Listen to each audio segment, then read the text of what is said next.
Welcome to Nigerian Real. My guest today is an incredibly inspiring lady. She's strong-willed, caring person, and a devoted mother. Some years back, she sadly lost her husband. She recently launched her blog called At the King's Table. She had a new online book club on Facebook called Oceanwide Book Club.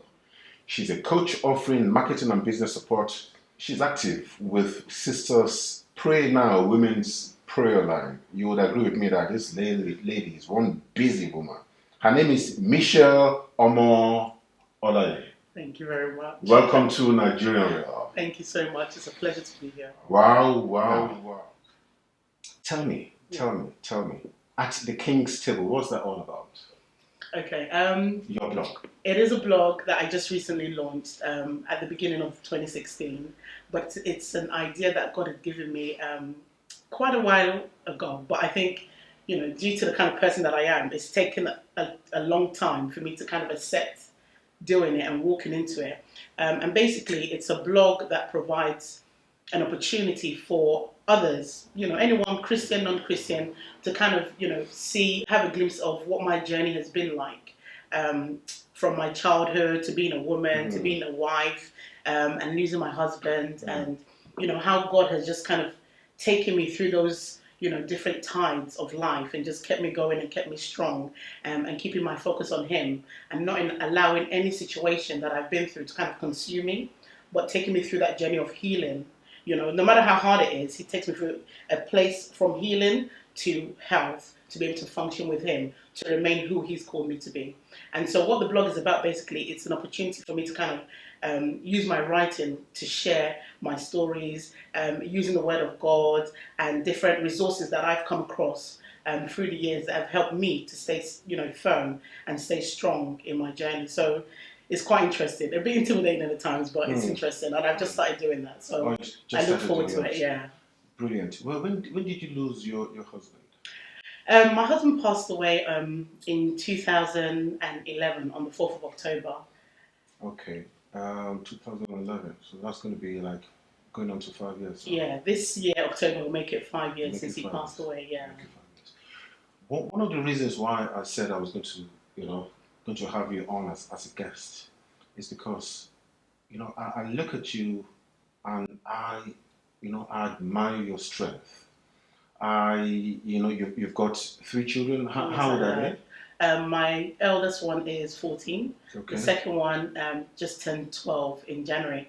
And the last one is turning 5 tomorrow. 25. Yeah. So when your husband passed away, how old was your youngest? My youngest one was about 7 months old. 7 months? Yeah, about 7 months old. It was Okay. very hard. Okay. You see, I really want this program or this recording, to be about your journey. Yeah. Your journey from when you lost your husband to now. I'll ask you, how do you feel when people refer to you as a widow? Funny enough, I don't really refer to myself as a widow. Okay. Okay. I think initially when it happened, I allowed myself to accept the title that I was given as a widow, because it's a term that expresses any person, whether it's a man or a woman, who has lost their partner. So I allowed myself to accept that, but I felt like the title widow doesn't have anything positive attached to it.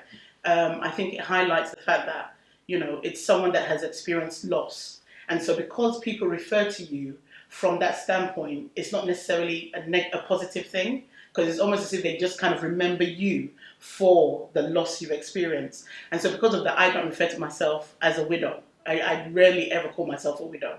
But I find that you don't meet a lot of people. I've not met a lot of people that actually call themselves widows. Most of the women that I know, because it's quite funny, after my husband passed away, I kind of started to meet more people that were widows. And before that, I didn't really know a lot of people that had lost their partners. Why do you think that is? Well, I think, when you go through something in life, it's almost as if your experience attracts other people that have gone through the same experience. for you to draw strength from, but also for you to be a source of encouragement to maybe the next person that comes along the way that is going through the same experience. So I found like my husband passed away in October 2011, and an old school friend of my sister's, her husband passed away the following year in September. And she started a group on Facebook, and we all kind of, before you knew it, there were like all these women in the period of a year to 24 months that had just all lost their husbands with children. And so we kind of, drew strength from each other, So I find that using the term widow, although it's the definition of that class of experience and that class of person, but I find that, it's a negative connotation. So I don't really refer to myself as a widow. When I'm not going back to 2011, Yeah. when your husband passed away, what were your immediate thoughts? Was it sudden? Was it ill? What were your immediate thoughts? Well, for most people, I don't think, it's probably myself and maybe one or two family members kind of knew what was going on at the time. It wasn't like he had some health issues going on at the time, but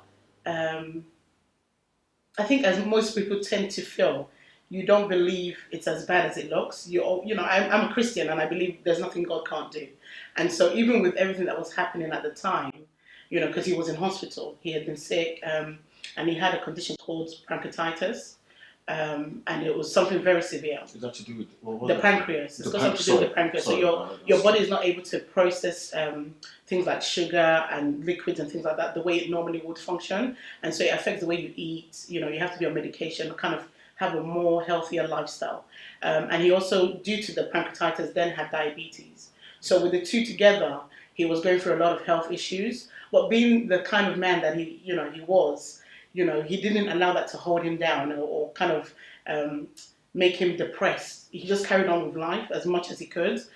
So even though him passing away was a shock, later on it made sense. You kind of add the dots together and say, okay, fine. There were all these health issues, so you can understand how some things could have happened that led to it. And he was in hospital in August and September prior to him passing away. And when he came back home from the hospital, I could see in his countenance that he looked very different, completely different from how he normally is. And I think it kind of made sense that at that time, maybe the reality dawned on him more that he didn't have much time left. And he kind of did things that it wasn't until he passed away that made sense that he may have been preparing that he was going. At the time, it didn't make sense to you. Yeah, it didn't make sense because he kind of did things like, he wanted to see his mom, he wanted to see his dad.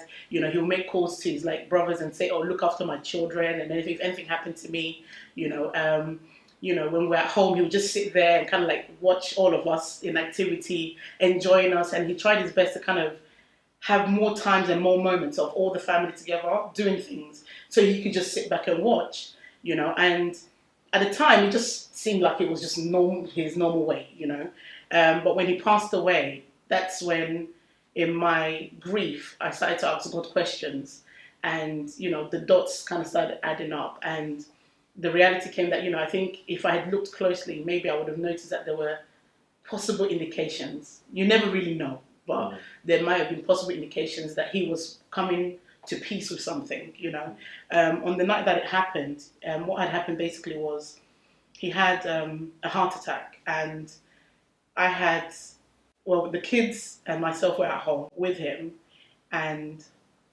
oh my days, I might get emotional, so, my baby at the time was crying, so I left him downstairs, and I said, okay, I'm going to go upstairs to kind of breastfeed him and try and put him back to bed. And I said, do you want me to come back down? And he was like, no, he's going to come back up. So he's going to come upstairs as well. So I said, okay, fine.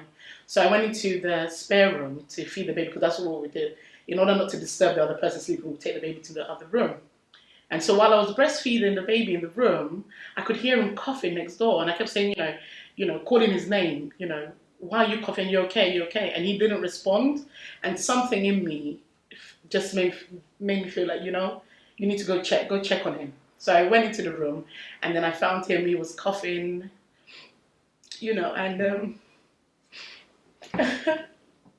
he was coughing. and he just, he didn't look like himself.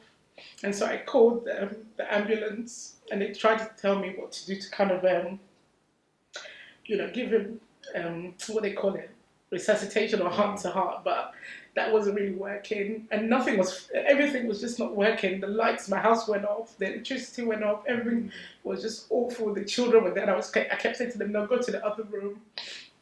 And so I called his brother, and I called them. I don't know who I called. I called some people, and next thing you know, there was people in the house. And the nurse or the guy that came with the ambulance was like, he's gone. And I kept praying. I was saying to God, please, don't let him go.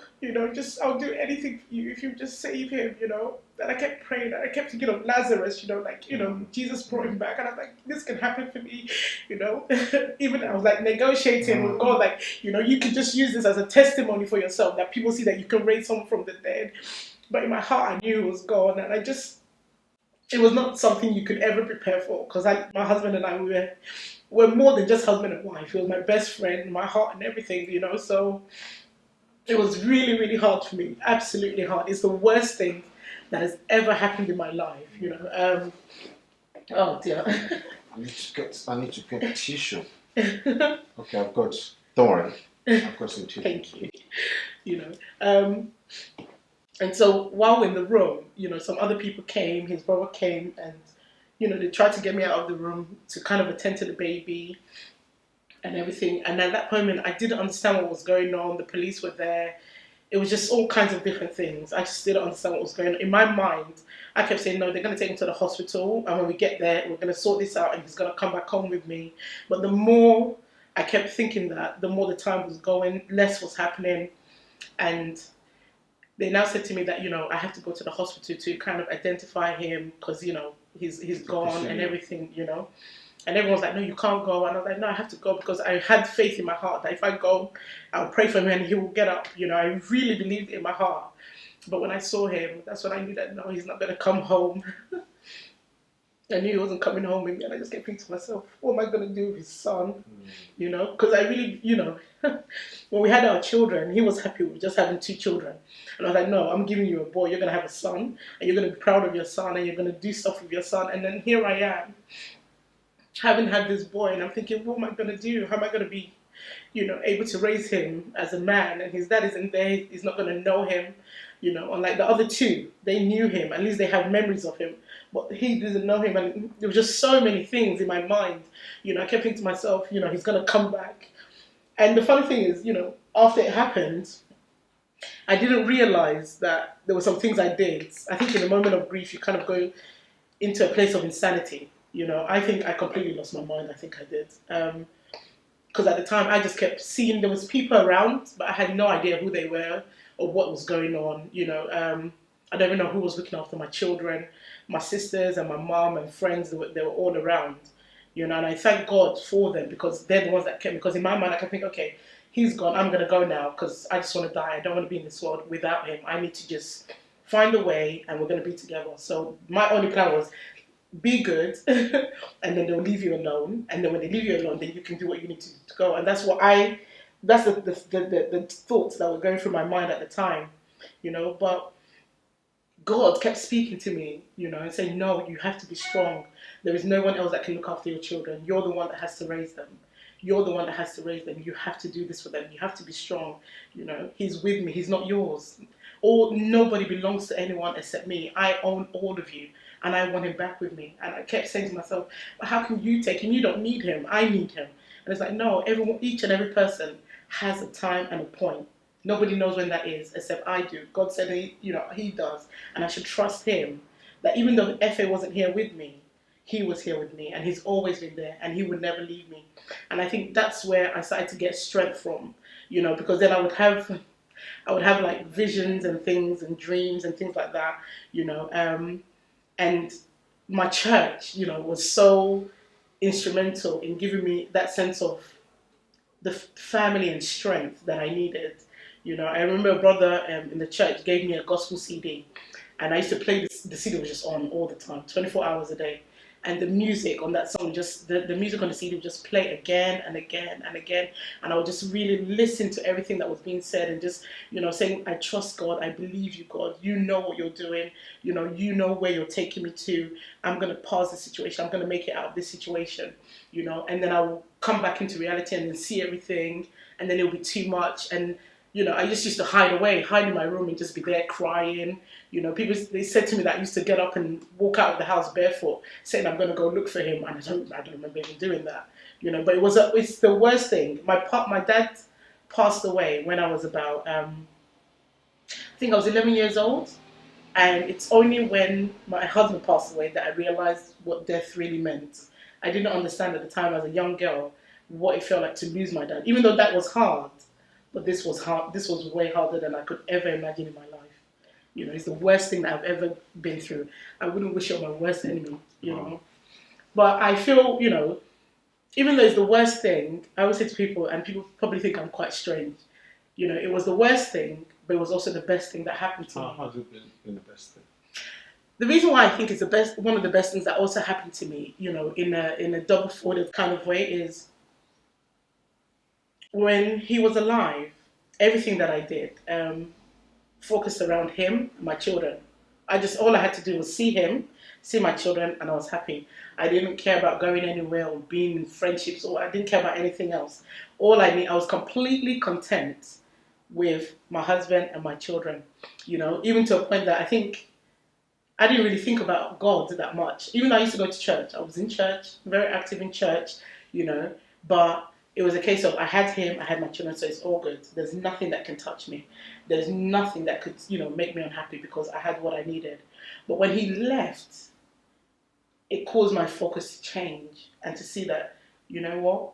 It's not what I have that makes me. It's the fact that I've got God. It's God that makes me who I am. Even if I lose everything, God is always there with me. And I started to realize, what?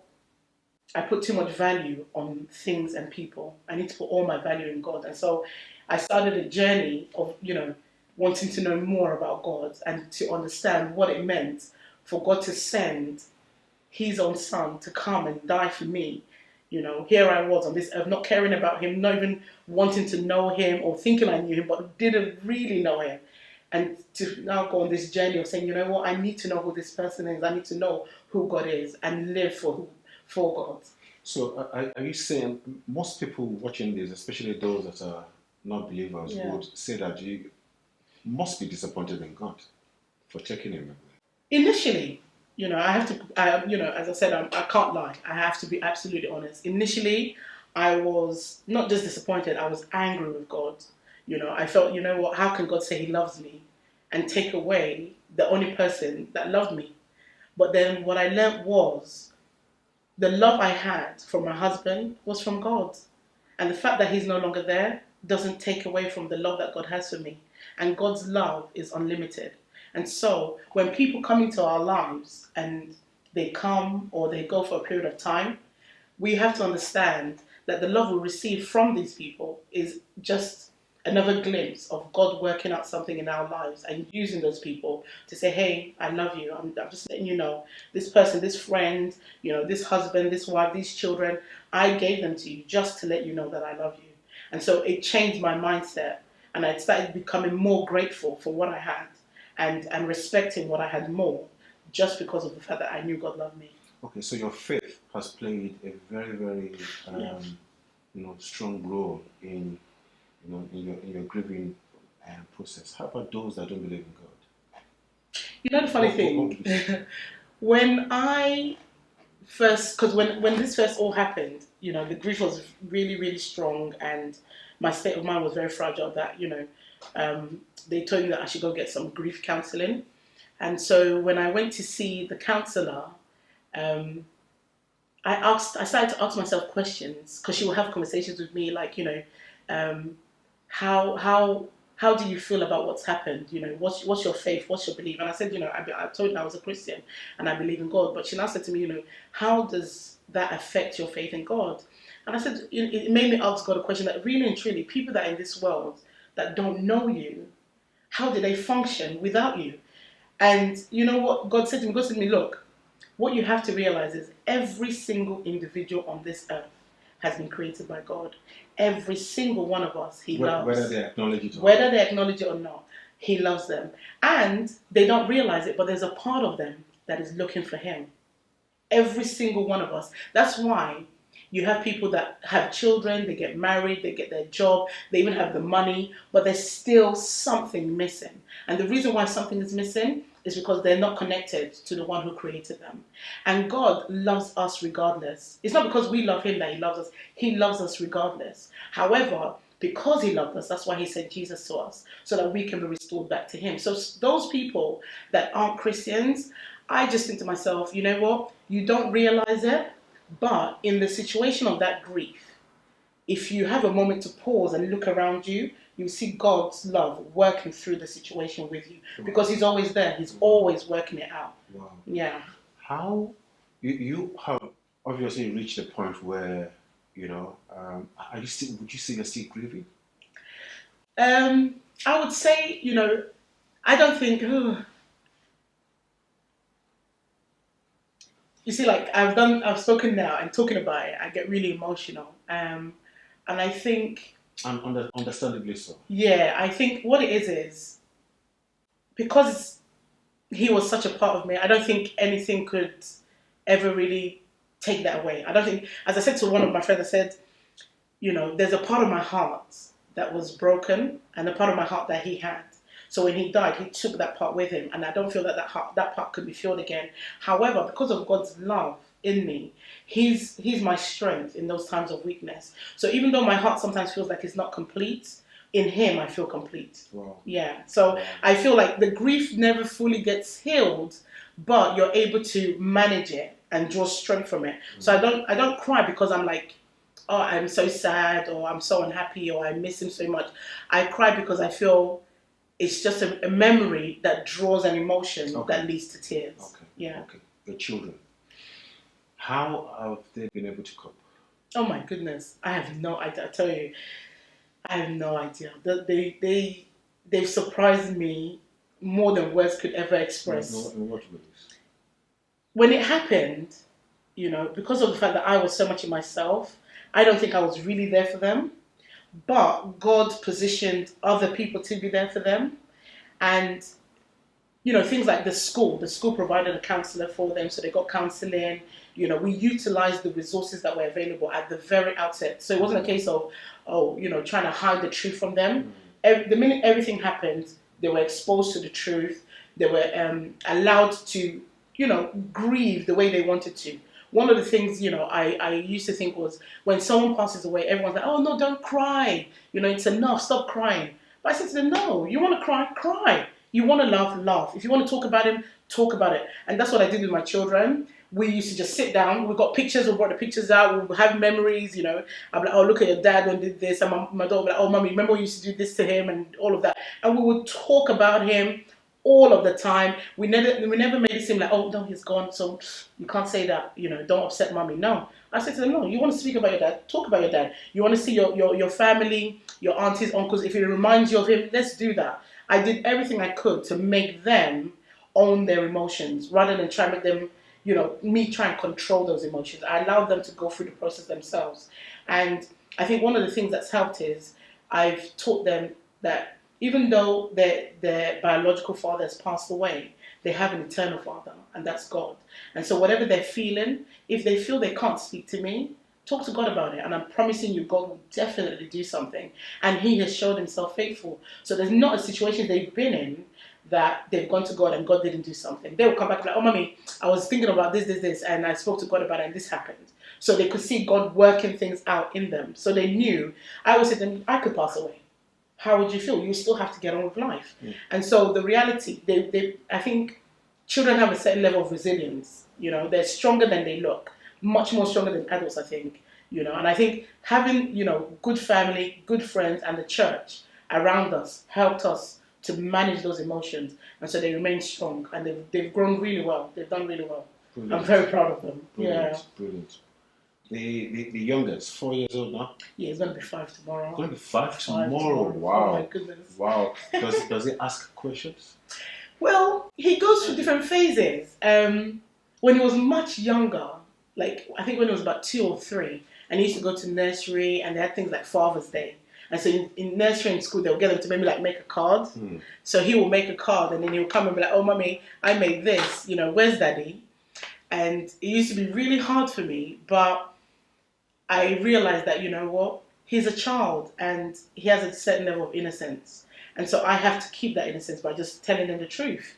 And I just said to him, I used to find, it's hard to find the right words, but I just say to him that, daddy isn't with us anymore. He's gone and he will never come back from where he's gone to, but just know that God loves you and he's with God at the moment. God needed him, and so he's gone back to where God has called him to be.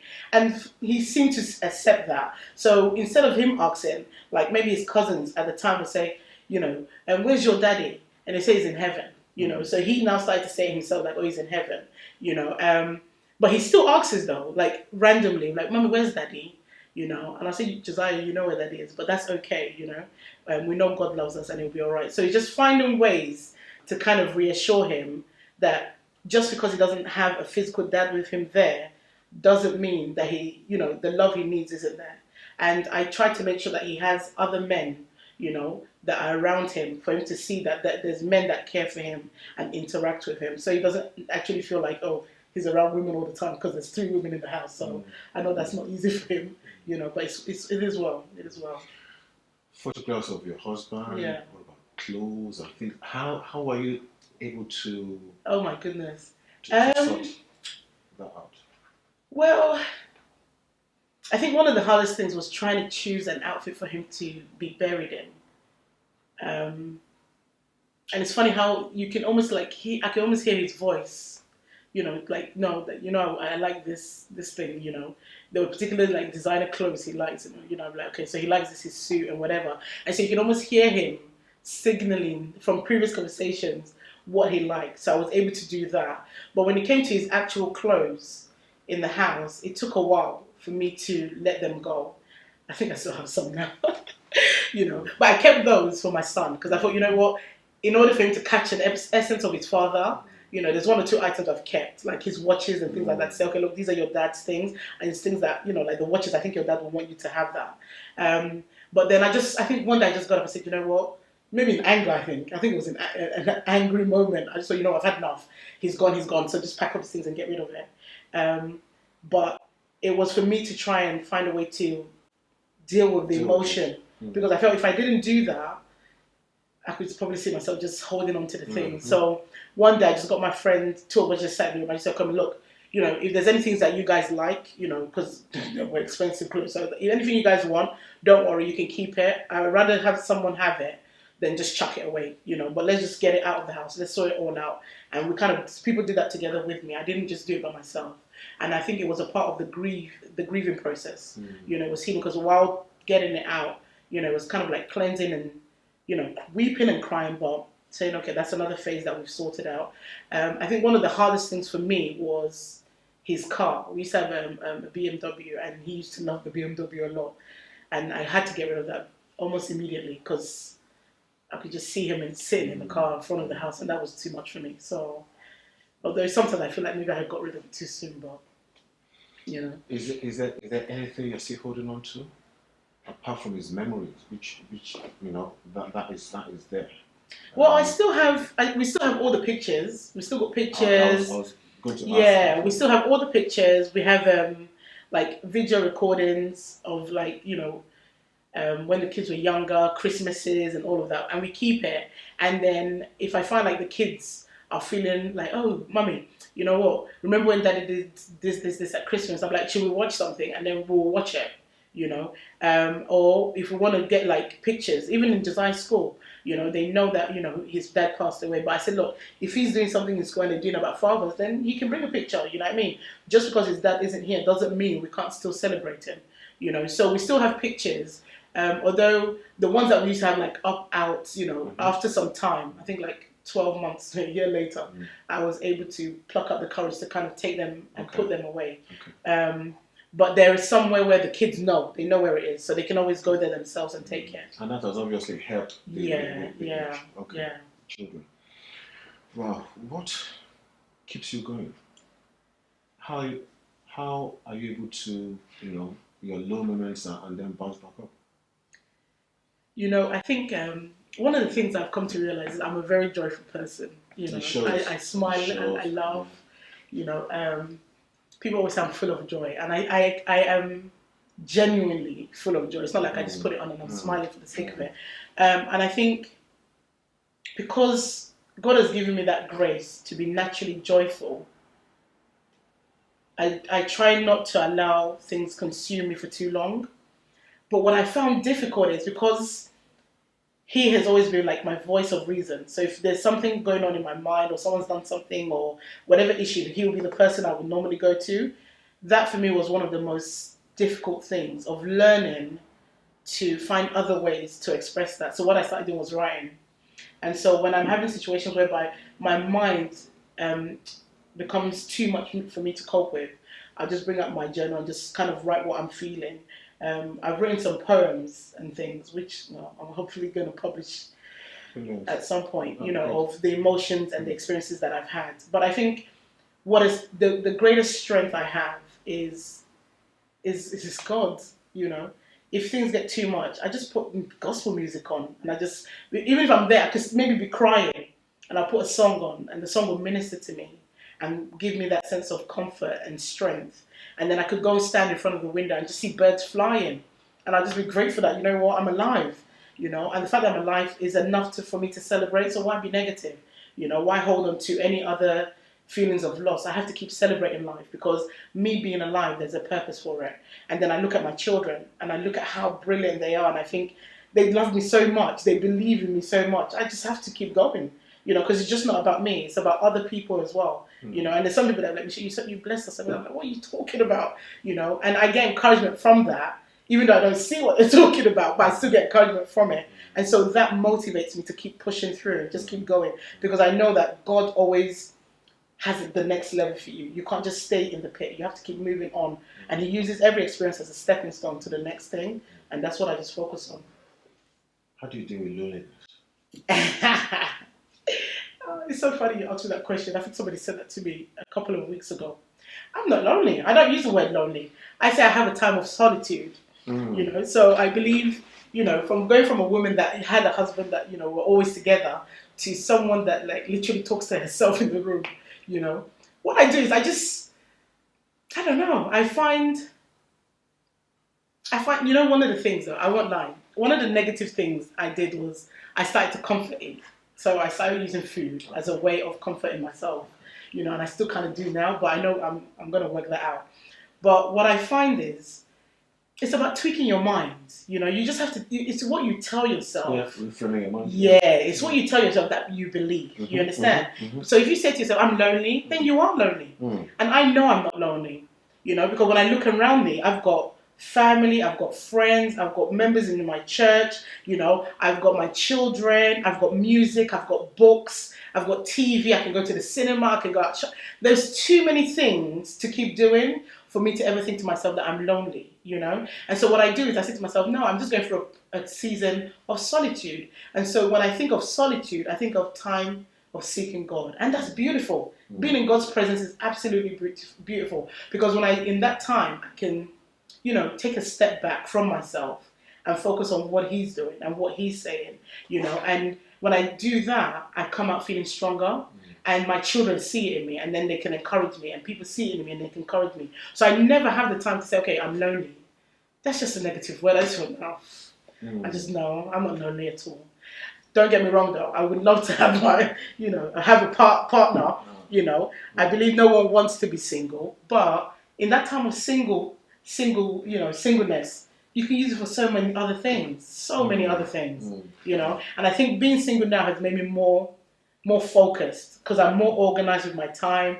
I'm involved in more things that I would not normally be involved in otherwise, because I'd be like, I've got to stay at home and spend time with my husband or whatever. Not that that's wrong, but since I don't have it, why not use my time for other things rather than sitting down and feeling sorry for myself? I can't just do that now. Do you have things you would have, alone and thinking back about your husband? Are there things you tell yourself that, I would have done this if it was like? Do you have any regrets that, these are the things I would have loved to have done. For instance, my dad passed on 10 years ago. Yeah. And whenever I think of him, one regret I always have is Yeah. that I never met my children. Yeah. Always have that regret. Always. Yeah. We kept on postponing all this and that. Let me put this together. Never. And I try to block it out of my mind, but sometimes it comes and I say, wow. So, what are the things that? One of the things for me was because of the kind of person, the kind of man that he was. He was the kind of person that he always put other people before himself, and I used to find that very frustrating. Somebody's doing something, he'll be the first one to say, oh, let me drive down, let's go. So I used to spend a lot of time probably, stressing him out, like, why are you always the one going? Let them do it themselves. It has nothing, why can't you focus on me and the children? Leave them, stay at home. Like, no, you don't understand, Michelle. You have to always be there for people. You have to always help people. I'm like, please, they don't even care. Nobody wants to know what you're doing, I used to be like really, quite difficult at times and challenging for him. I'm like, please. And then when he comes back, then I will now be upset and then we'll waste time to now make up. So for me, I feel like every moment with him, I should have valued a lot more, because of the fact that it was blatantly obvious he loved me. And it was blatantly obvious he lived for us. But I focused too much on what was going on outside, giving him times of difficulty. And I felt I should have allowed him to be himself more, rather than what I wanted him to be. I should have just, celebrated him and made him feel like, you know what, you want to go? Go. I'll be here waiting for you.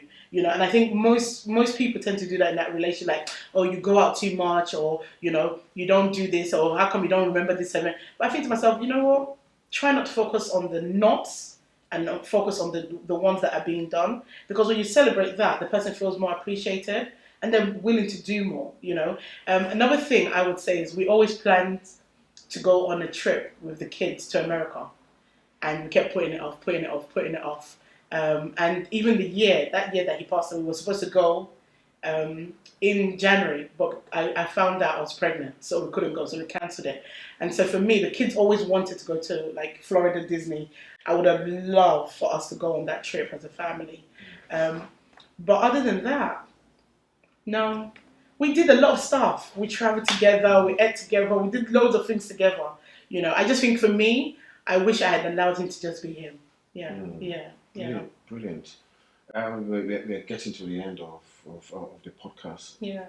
Let me ask you though, what's the best advice you've received from either friend or family on your experience having lost your husband? One of the things that people always said to me was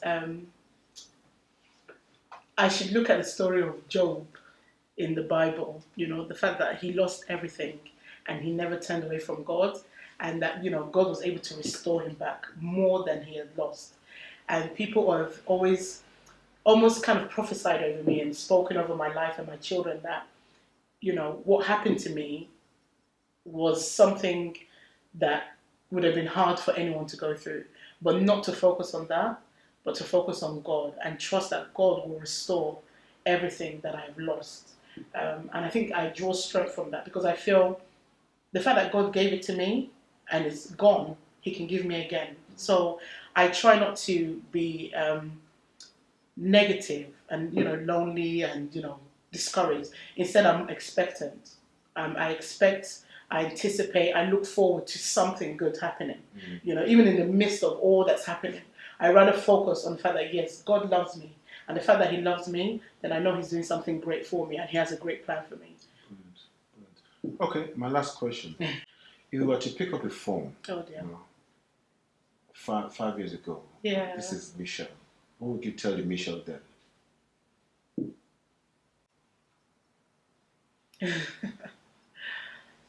Oh dear. What would I tell myself? Yeah, 5 years ago. I would have said to myself, follow your instincts. Follow your instincts. Because in my heart of hearts, I think, I have the ability to. Everyone has the ability to discern. Your intuition is always telling you something, but we get so caught up in ourselves and the things happening around us that we become distracted and don't really listen to what our intuition is telling us or what we're discerning. And so I would have said to myself, stop and listen to what your intuition is telling you, what the Holy Spirit is telling you, or what your intuition is telling you. For those people that don't really believe in, they're not non-Christians, there is an inner voice telling you something. Try and stop and listen. We're so caught up in acquiring and achieving and being noticed that we have no idea that we're actually lost. And if we take a moment and just sit down and just pause, when we listen, we're able to focus and we become clear, and then we draw strength and can be our true selves to then fly as the eagles that we're meant to be. That's what I say to myself. Wow. Michelle, thank you so much. Thank you for being open. I didn't know where the chat was going to lead us to. I had no, I drafted questions, but I can tell you that I didn't go through half the questions because it was spontaneous, and you've been very, very real. Your mindset and attitude to the situation has helped. If you were in Africa, do you think it would have been different? Oh my goodness, definitely. It might not apply to every African, but from my experience of what my mum went through, I think it would have been way worse than how it was here. Because here I had a lot of support systems to help. There was counselling, there was the church, there was people willing to, take time out of work to come and stay with me at home. I think in Africa you get people around you.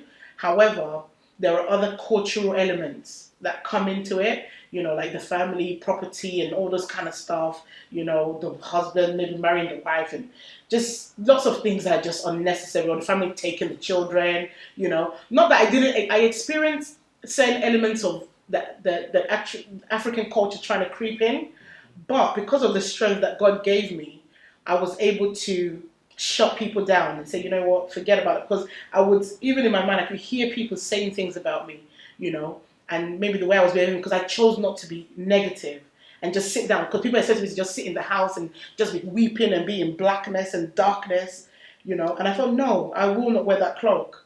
I'm a happy, laughing person. So if I feel I need to laugh at a moment, I will laugh, because Efe and I, we laughed. So just because you feel that that's what you want me to do, I'm not going to do that. And I find that the African culture, certain traditions and, unnecessary legalistic things just creep in. And that just causes more drama for women and men that are going through that grief. And I found that from the Facebook group that we had, it's called Behind the Veil. Okay. It's called Behind the Veil. And, some of the women are based in Nigeria.